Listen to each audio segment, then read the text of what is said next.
Tudo bem com vocês? Privilégio para a gente estar aqui na casa de Deus nessa manhã, podendo adorar o Senhor, estudar a sua palavra. Esse é um final de semana festivo para todos nós, estamos assim com o coração cheio de alegria, porque ontem foi lançado o novo Inário Adventista. E pastor Michel, a gente vai passar a lição juntos aqui, mas eu quero dizer que eu já estou com a minha Bíblia nova, com o Inário Adventista, o novo Inário Adventista aqui. Viu, pastor Edson? Já está aqui, ó. Já é minha, porque isso aqui é a arma do cristão. E com o novo Inário aqui também. O Zé Nilton disse que a gente vai cantar os hinos do Inário antigo hoje. Mas eu vou cantar de memória, porque aqui eu já estou com o meu Inário novo aqui. Bom, nós vamos estudar e recapitular juntos aqui a lição da Escola Sabatina, que está uma grande bênção nesse trimestre. Nós estamos estudando sobre o tema do sofrimento e todos nós sabemos o que significa isso na prática, infelizmente. Não é?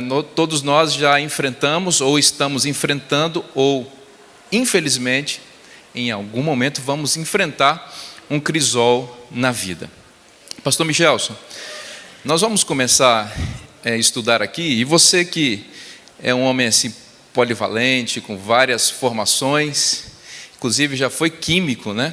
Dá uma explicação para a gente do que significa essa palavra crisol, porque a gente vai usar muito essa palavra ao longo desse trimestre, e eu queria que você explicasse para a gente o que significa essa palavra. Bom dia, irmãos, tudo bem? Bom dia também aos amigos que nos acompanham pela internet. Eu tenho aqui comigo, pastor Vinícius, uma imitação de crisol. Isso aqui, na verdade, eu peguei lá dos apetrechos da minha esposa, da minha filha, né? É um bowl, né? Fala, né? Mas eu vou fazer de conta hoje que seja um crisol ou cadinho.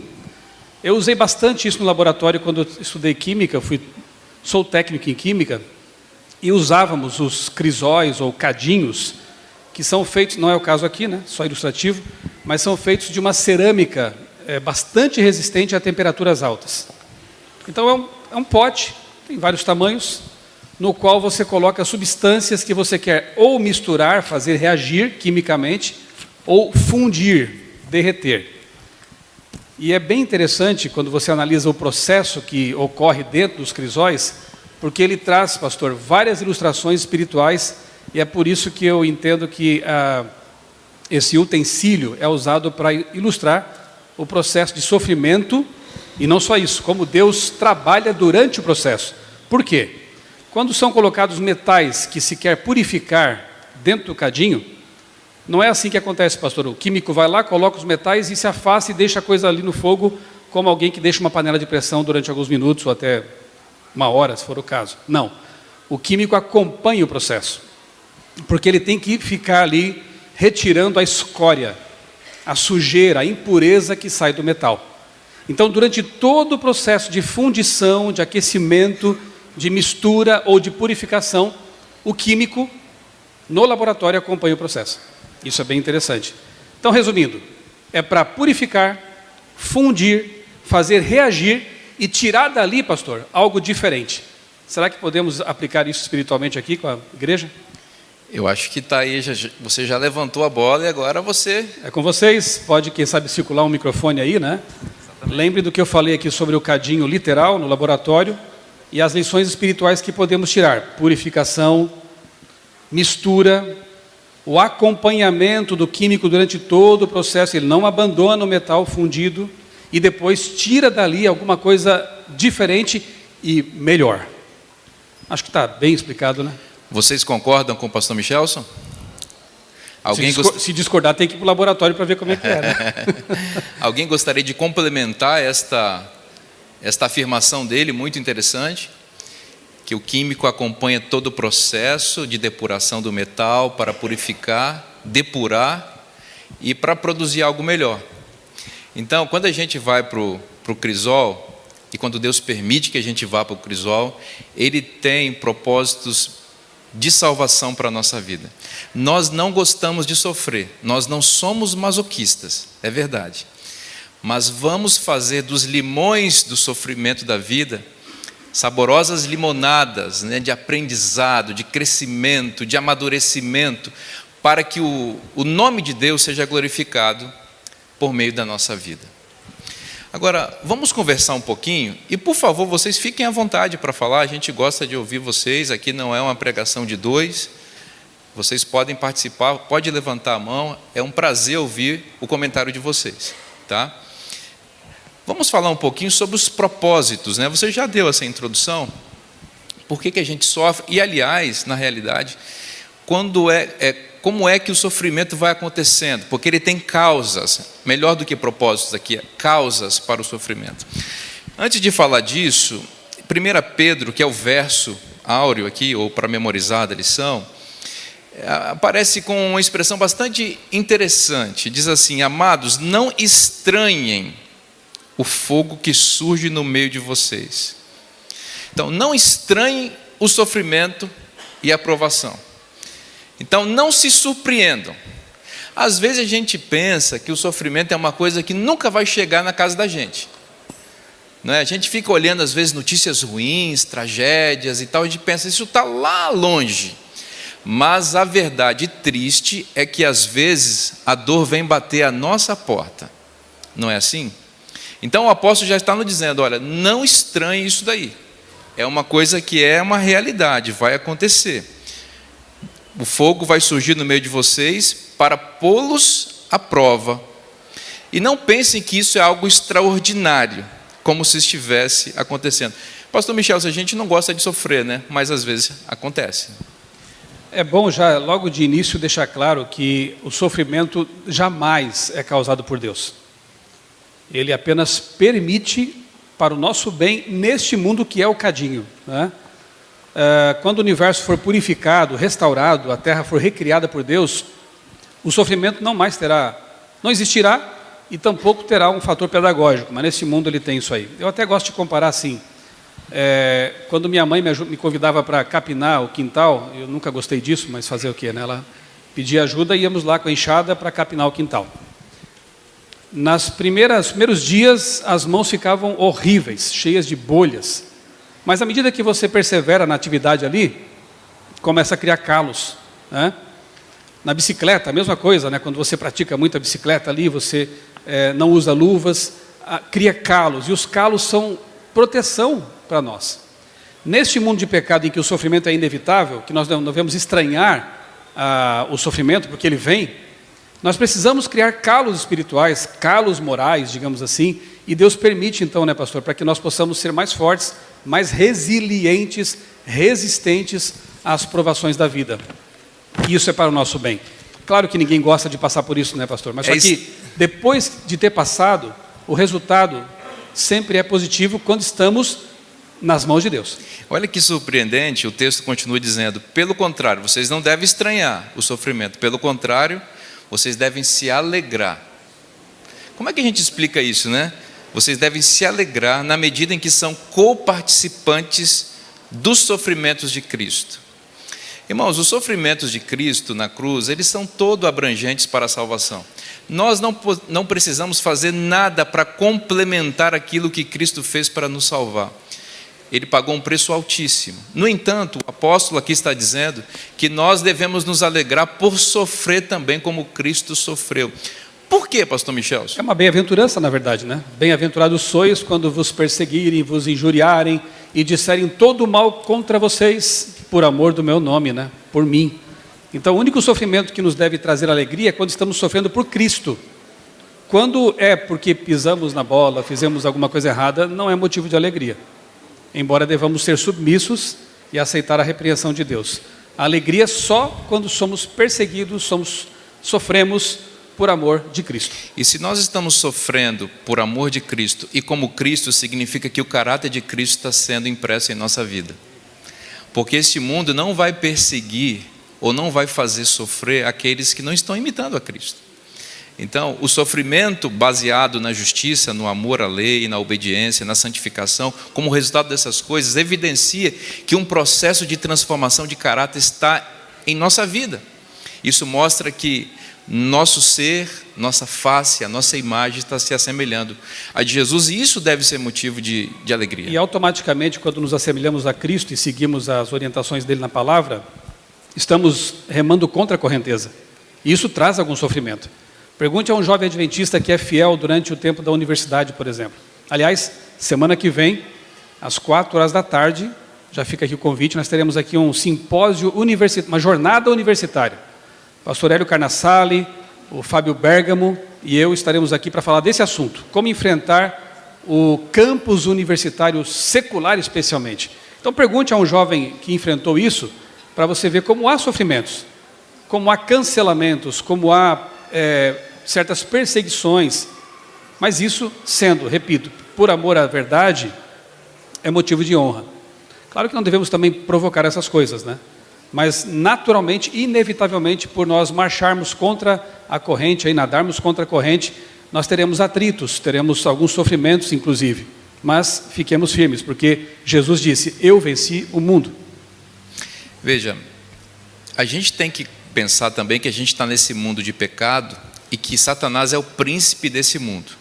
E ele é o grande causador do mal e do sofrimento. Então toda a dor que nós experimentamos, conforme foi colocado aqui, tem um originador, e é o inimigo de Deus. O apóstolo Pedro destaca isso em sua carta, e a lição aqui apresenta esse verso, 1 Pedro 5,8: sejam sóbrios e vigilantes. O inimigo de vocês, o diabo, anda em derredor como leão que ruge, procurando alguém para devorar. Então o destaque aqui é Satanás como originador, como causador do sofrimento.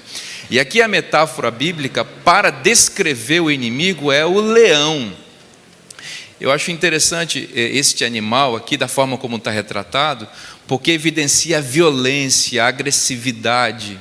O leão é um animal que pode destroçar qualquer coisa, ele pode fazer vítima a qualquer ser, é o rei da selva, né? É um animal muito forte, está no topo aí da cadeia alimentar, né? E aqui o diabo é descrito como um leão, que anda em derredor. Como a gente entende isso, pastor Michelson? O diabo, ele pode nos atacar? Não só pode, como frequentemente ataca, né? Agora, eu creio que o foco aqui está no como vencer, né? Sejam sóbrios e vigilantes. E depois, se você continua lendo o texto, e a lição pede que nós leiamos até o verso 11, é dito, resistir firmes pela fé. A fé não é pensamento positivo, é bom lembrar, né? Que fé é confiança em Deus. E a confiança, ela só acontece, só se desenvolve quando nós convivemos com a pessoa. Quanto mais eu convivo, mais eu confio. Se você convive com Deus, se você confia nele, você vai lembrar que ele é o Criador do universo. Não tem leão que possa enfrentar o Criador do universo. Não tem bicho feio para quem tem todo o poder, enfim, é onipotente.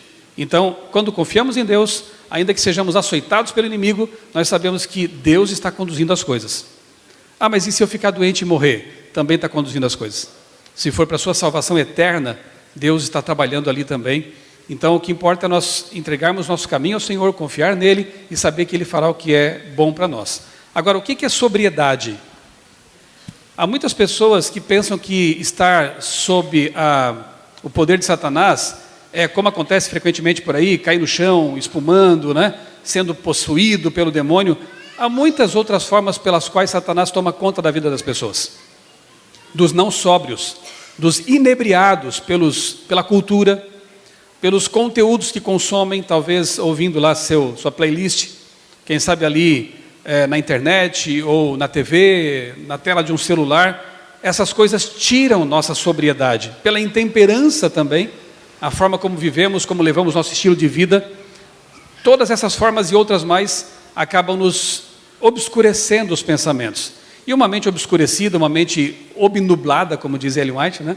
Uma mente entorpecida, embriagada, ela é presa fácil de Satanás.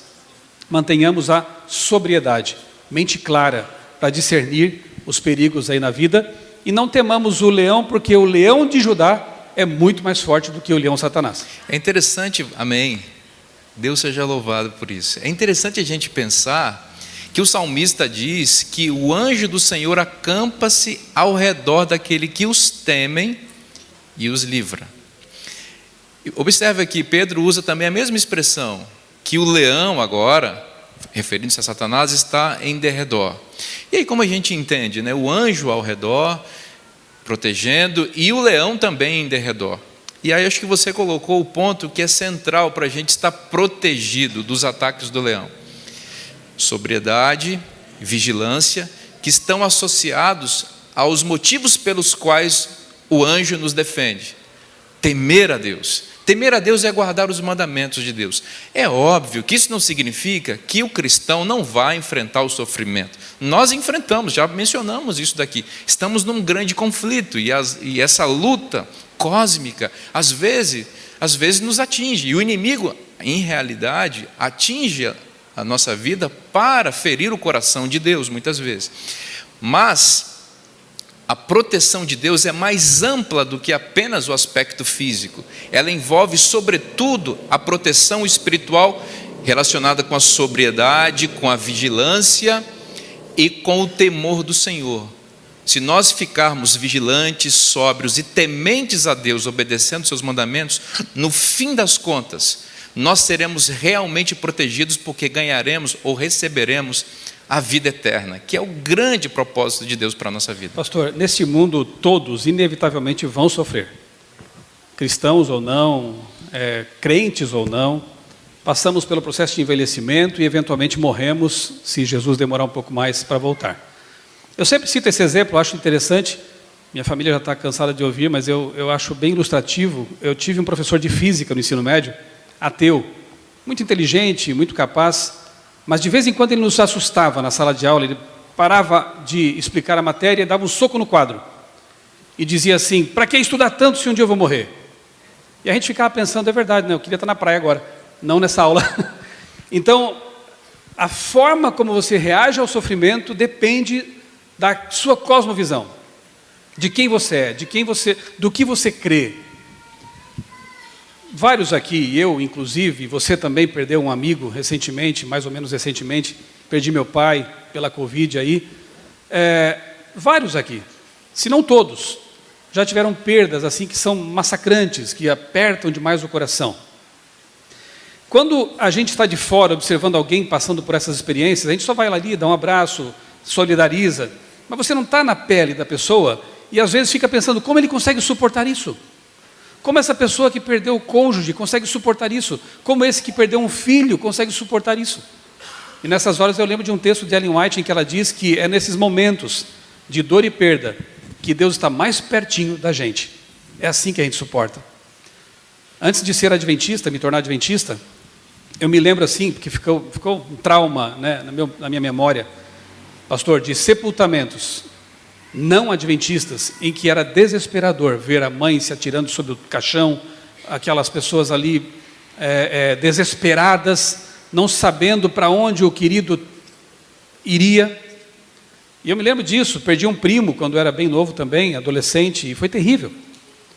Quando me tornei adventista, eu percebi a diferença.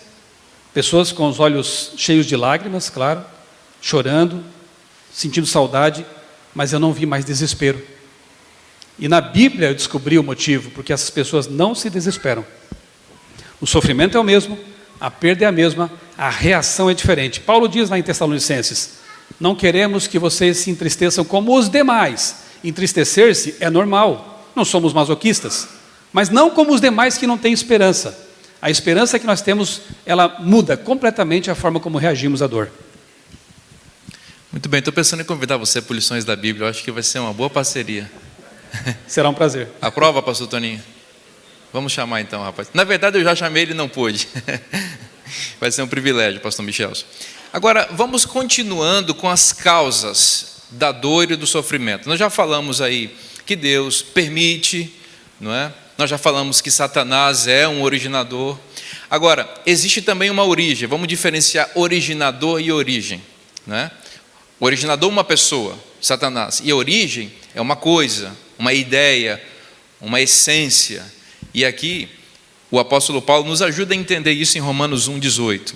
A ira de Deus se revela do céu contra toda a impiedade e injustiça dos seres humanos, que por meio da sua injustiça suprimem a verdade. Pastor Michelson, ira de Deus, esse é um sentimento que às vezes a gente tem dificuldade de associar com Deus, porque Deus é o que, gente? Deus é amor, essa definição clássica de Deus. Deus é amor. É incompatível amor, ou são incompatíveis amor e ira, no que se refere a Deus? Só se Deus fosse indiferente em relação com o pecado, em relação com aquilo que faz mal para os seres humanos. Nós temos que entender um detalhe. Por que Deus odeia tanto o pecado? Claro que Ele não odeia o pecador. A gente sempre explica assim, né? Deus odeia o pecado, mas Ele ama o pecador. Deus recebe o pecador para transformá-lo naquilo que Ele quer que ele seja, porque é o melhor para nós, evidentemente. O ódio, a ira de Deus contra o pecado, mostra que Ele é um Deus de amor, obviamente. Porque, certa vez eu conversava com uma jovem, e ela dizia assim, mas Deus não pode então levar o pessoal dele para um céu e deixar esse planeta aqui para os pecadores? Ficar aqui bebendo, né, fazendo tudo que eles gostam, né? Não faz parte do plano de Deus, e Deus não quer isso, por quê? Porque Ele sabe que naquele planeta, onde Ele deixasse os pecadores, haveria sofrimento, haveria dor, e mais cedo ou mais tarde as pessoas se dão conta de que aquilo não valeu a pena, de que só trouxe miséria, causa e consequência. Se eu detono com o meu corpo, né? Vamos colocar de novo aqui o exemplo, que eu sou da vida de saúde, então não posso deixar de falar de saúde também, né? Se eu conscientemente agrido o meu corpo, ainda que talvez essas agressões sejam prazerosas ao paladar, mais cedo ou mais tarde eu vou colher as consequências. E quando eu tenho clareza suficiente para entender que isso não faz parte do plano de Deus, Ele simplesmente, como um bom cavalheiro, se afasta. Não que se afaste, porque Ele é onipresente também, né? Mas Ele deixa de conceder certas bênçãos, não todas, porque o ar é uma bênção, o pulsar do coração é uma bênção, a chuva é uma bênção, mas há bênçãos específicas que Ele não mais concede, porque se você fosse abençoado especificamente, você não mudaria, e você na frente sofreria. Então o que acontece? É mais ou menos como aconteceu lá no deserto, quando ali Deus Ele retira a sua mão protetora, de uma bênção específica, e as serpentes que já rodeavam o povo, porque ali havia muitas serpentes abrasadoras, como a Bíblia chama, elas tiveram liberdade para atacar o povo. Aí, por causa desse sofrimento, o povo clama, Senhor, eu sempre estive aqui, vocês não me quiseram, eu sempre estive do seu lado, você me deu as costas. E Deus, diferentemente de Satanás, não força a entrada, não força uma atitude, porque Ele respeita algo que Ele criou conosco, liberdade, livre-arbítrio. Então, resumindo, pastor, ira de Deus, uma das formas de entender, né, e a lição até apresenta esse conceito, é simplesmente, se é que isso é simples, né, Deus retirar a proteção específica que Ele poderia conceder se nós nos submetêssemos, fôssemos fiéis e pedíssemos essa proteção. Tem um aspecto que eu acho que é importante também, que é a relação, e você já mencionou um pouco isso, a relação direta entre castigo e pecado. A gente separa, pecado é uma coisa, o castigo é outra. Mas a própria linguagem bíblica reflete a ligação indissociável entre essas duas coisas. Por exemplo, na experiência de Sodoma e Gomorra, lá em Gênesis 19, quando Deus destruiu a cidade de Sodoma e Gomorra, por causa dos pecados terríveis e abomináveis que eram praticados ali, o anjo, quando estava puxando Ló para sair da cidade, ele diz, saia daí para que você não pereça no castigo da cidade. A expressão traduzida como castigo na língua original, também é traduzida como iniquidade. Interessante, é a palavra hebraica avon, que significa tanto castigo quanto iniquidade. Isso significa o quê? Que o pecado já é o próprio castigo. Quando uma pessoa está se deliciando no prazer de um pecado, ele acha que está bem, que está por cima, que está feliz. No fim, na realidade, ele está consumindo o veneno que vai destruí-lo. A conta-gotas, em muitas vezes, mas ele já está sendo castigado pelo próprio prazer pecaminoso que está usufruindo. Então, a gente sabe, desde o início isso, lá em Gênesis 3, aquele fruto, ele já era, é um símbolo disso que a gente está falando. Comer aquilo, para Adão e Eva, pareceu agradável aos olhos, apetitoso e bom para dar entendimento, mas aquele fruto significava a condenação deles. Então, isso se aplica a tudo na nossa vida. Quando a sedução vier sobre você, seja de qualquer forma for, ouça a voz de Deus falando para você se desviar desse mal. Por quê? Não porque Deus não gosta que você tenha prazer. Deus é o criador do prazer.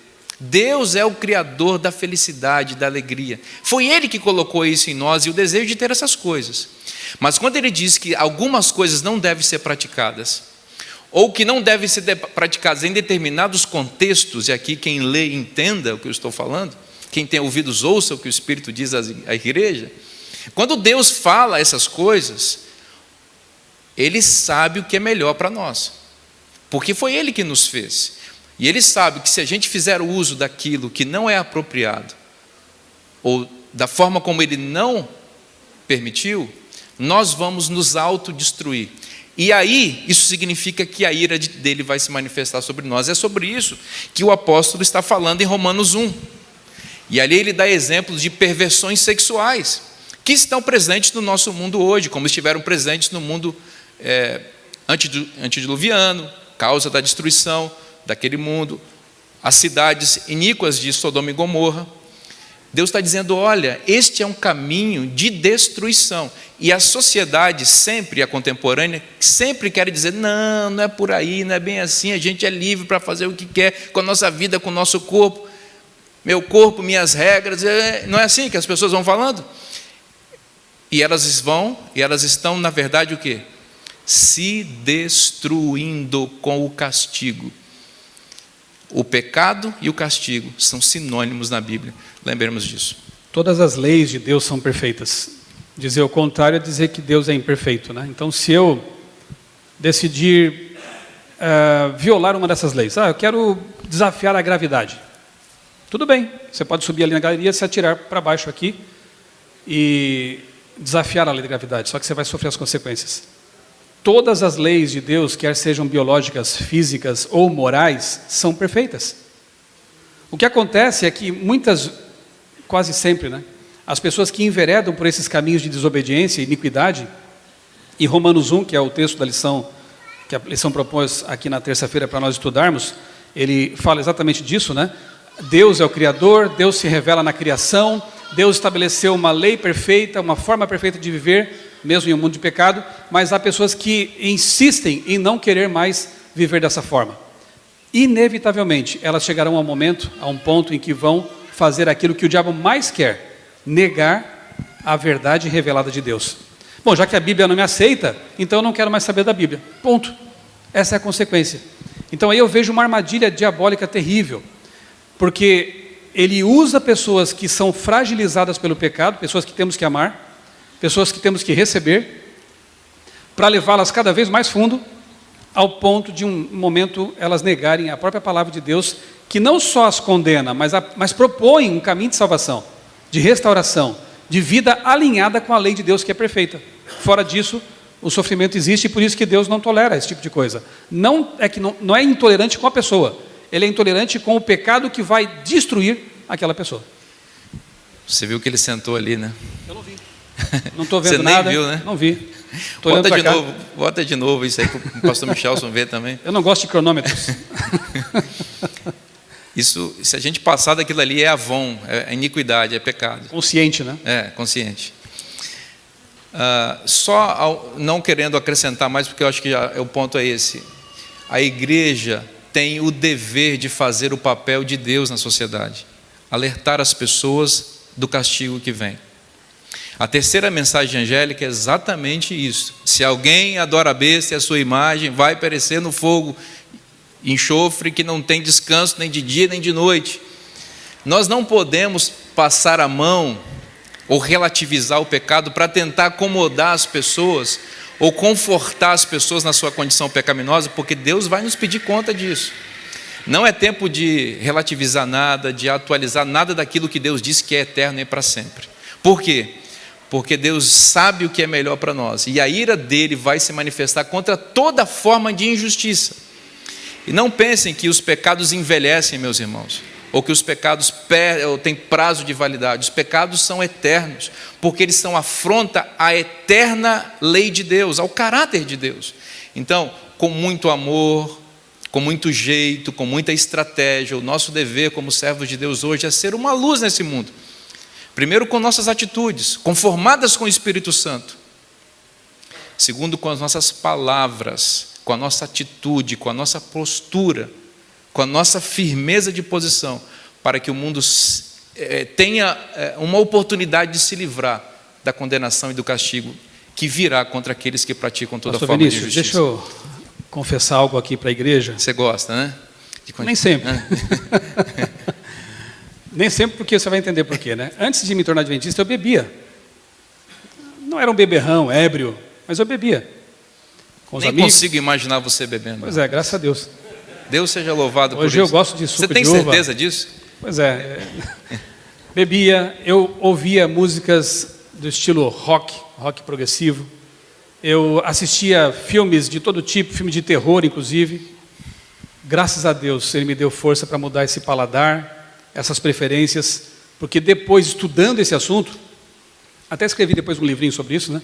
Estudando sobre esse assunto, eu vi como isso é maligno, como isso é deletério, como isso destrói corpo e mente, e o lado emocional. Tanta gente hoje, né, sofrendo com doenças emocionais.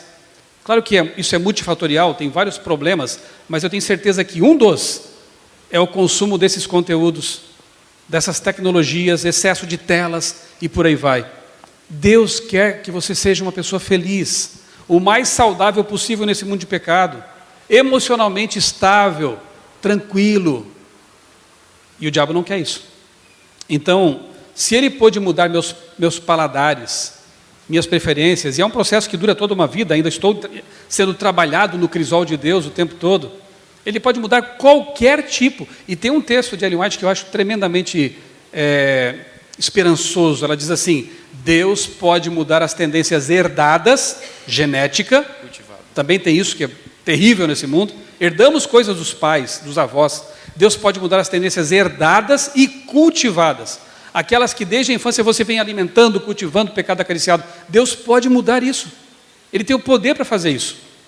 Então, em lugar de se desculpar, eu podia dizer assim: mas eu vou beber só um pouquinho, né, pastor? Eu vou ser batizado, não tem problema eu continuar fazendo isso. Tem. E aí você submete isso a Deus. Ele, que é o Criador do universo, tem todo o poder para tornar você uma pessoa fiel, uma pessoa que ama seus filhos, seu cônjuge, uma pessoa temperante, uma pessoa que Ele quer que você seja.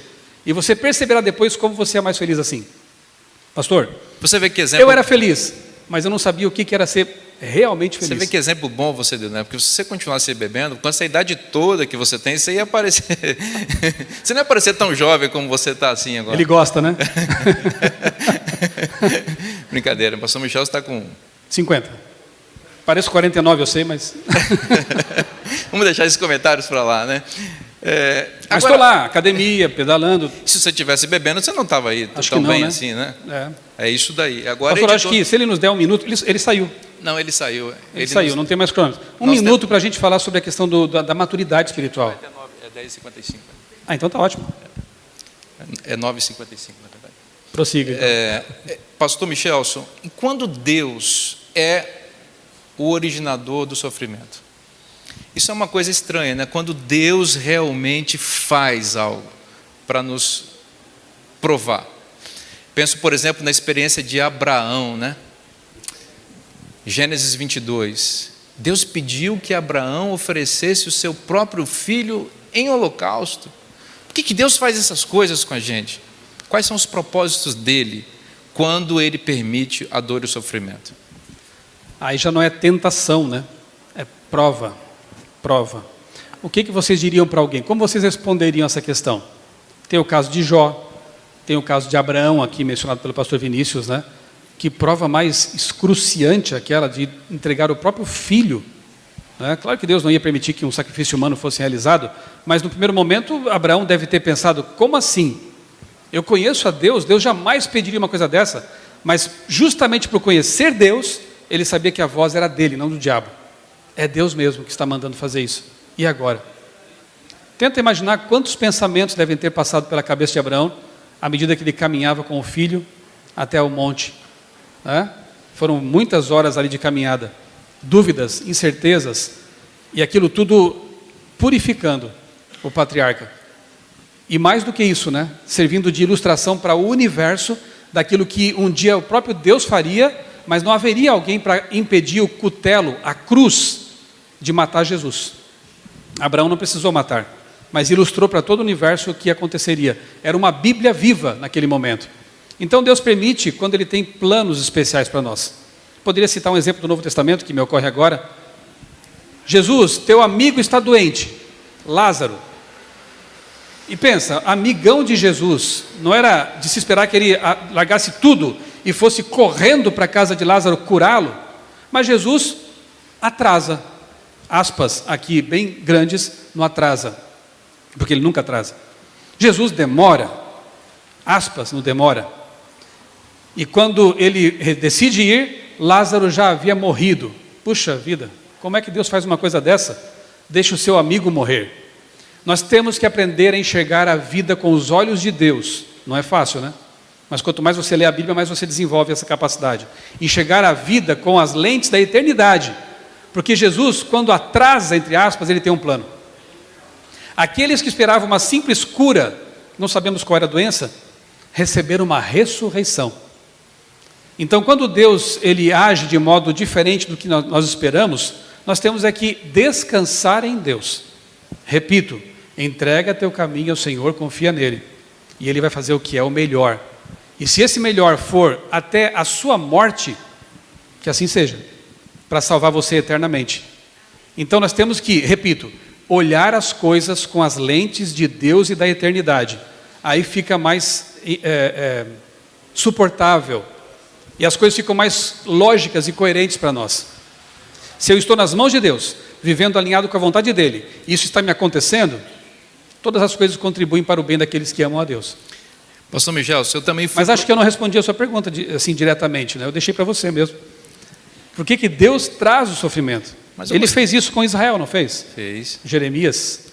Sim, mas eu gostei da sua resposta, foi boa. Tá bom assim? Tá bom. Obrigado. Agora, eu fui professor ao longo de 10 anos.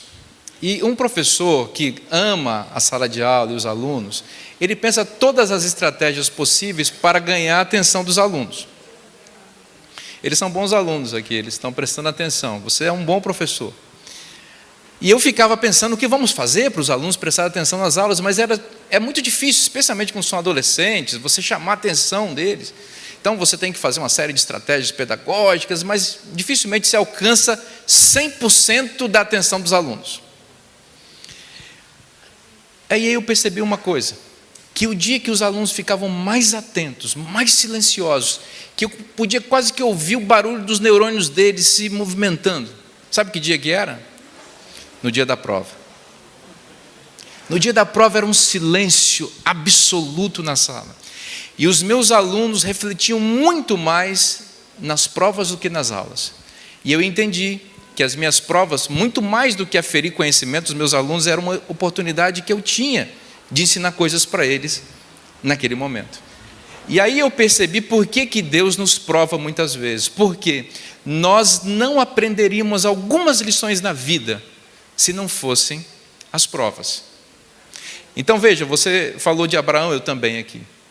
Naquele dia no Moriá, o evangelho foi pregado de uma forma como nunca foi pregado no mundo. Naquele dia o pai, Abraão, representava o Pai Celestial. O filho Isaac representava o filho Jesus.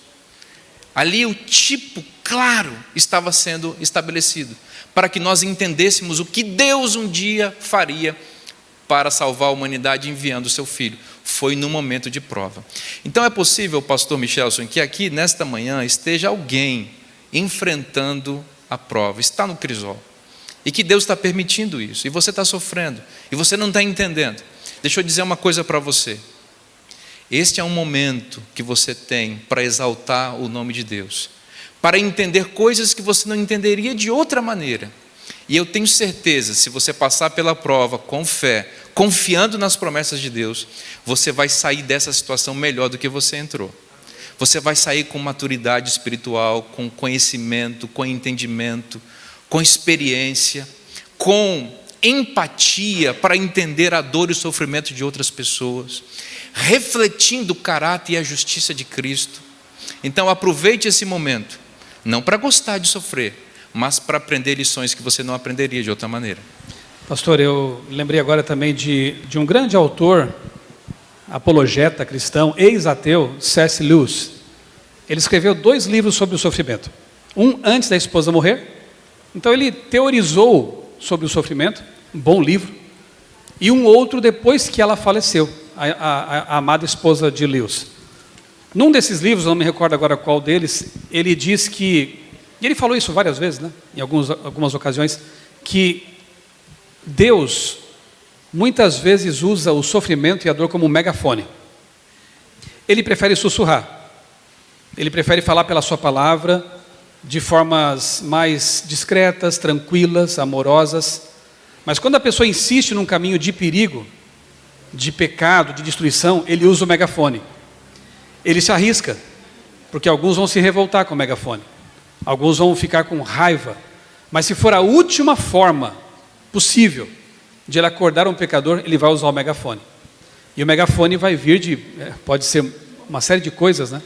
Pode ser uma doença, pode ser uma exposição de um pecado, pode ser uma disciplina, porque a igreja disciplina. Mas a disciplina da igreja, ela tem que ser redentiva. E às vezes é um megafone de Deus. Opa, acordei. Eu estava num caminho destrutivo, de perdição. Então não reclamemos quando Deus usa o megafone, porque pode ser talvez a última alternativa de Deus para advertir alguém que estava num caminho de perdição. Ou como aquela história da mulher, da esposa que viu o marido, estava pescando num barquinho, ele adormeceu e o barco se soltou. E estava indo em direção a um penhasco, uma cachoeira lá, um despenhadeiro. E a mulher gritava e o marido não acordava, não tinha o que pudesse fazer. Aí qual foi a alternativa, a última dela? Jogar pedra, pau, né? Mas você vai machucar, se atingir a cabeça dele, pegar no braço, na perna. Ora, é machucar ou cair no penhasco, né? Então, às vezes, vamos reaplicar a ilustração de Lewis, né? Deus precisa, por favor, entenda bem isso, né? Mas Deus precisa jogar umas pedras na gente, uns pedaços de paus na gente, né? Mas é para salvar. Então, essa atitude é de amor, não é de alguém que tem raiva. Fico pensando de quem foi a ideia de botar nós dois para passar a lição, né? 2 faladores, né? Está na hora de acabar. Eu vou dar contar um segredo aqui. Lá no programa, quando eu fecho a lição, assim, a dica para os meus convidados que acabou o tempo. Eu não sabia dessa. Então. Acabou o tempo. Você já tinha fechado faz tempo? Eu não percebi. Estava aqui, ó, assim, ó, para você. Deus nos prova por muitos motivos. E um deles, e agora para acabar, é para nos amadurecer. Às vezes até as coisas boas nos exaltam, né? Diz o apóstolo Paulo que ele tinha revelações maravilhosas.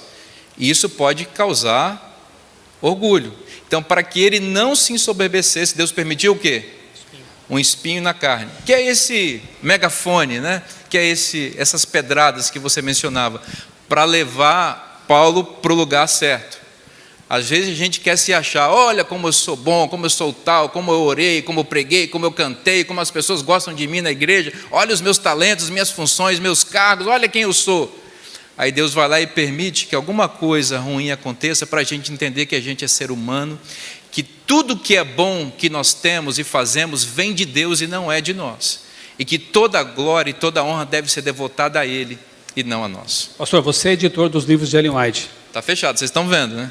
Não, eu vou jogar para ele de novo. Você lembra o que Deus fez com Ellen White quando ela teve medo de se envaidecer? Porque, você profetiza. Ela tinha medo de se envaidecer, de se orgulhar, de se perder por isso. Lembra o que Deus fez com ela? Mais ou menos o que Ele fez com Paulo também. Fala para os nossos irmãos aqui, você que é o editor dos livros de Ellen White. Ele... Mas que coisa, né? Você... Não, você há pouco tempo, né? Ele enviou doenças.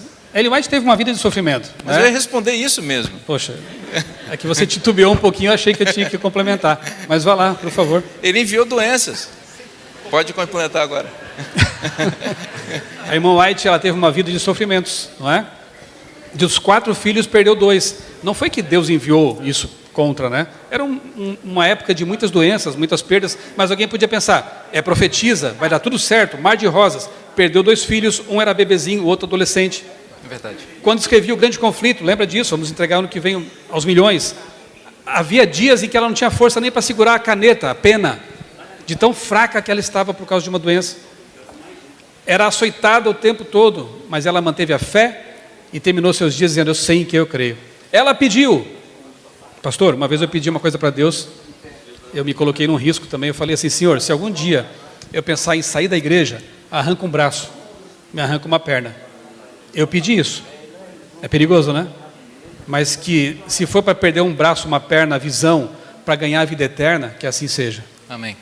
O pastor Stanley vai pregar, Michel, se a gente tem Fechei que a lição também agora. O presidente da divisão vai pregar agora. Está ali já esperando, né? Obrigado, amigos. Que privilégio estar com vocês. Deus abençoe vocês e que nós passemos pelo sofrimento quando ele chegar com fé, para que sejamos mais semelhantes a Jesus. Amém. Obrigado, pastor Amém. Michel.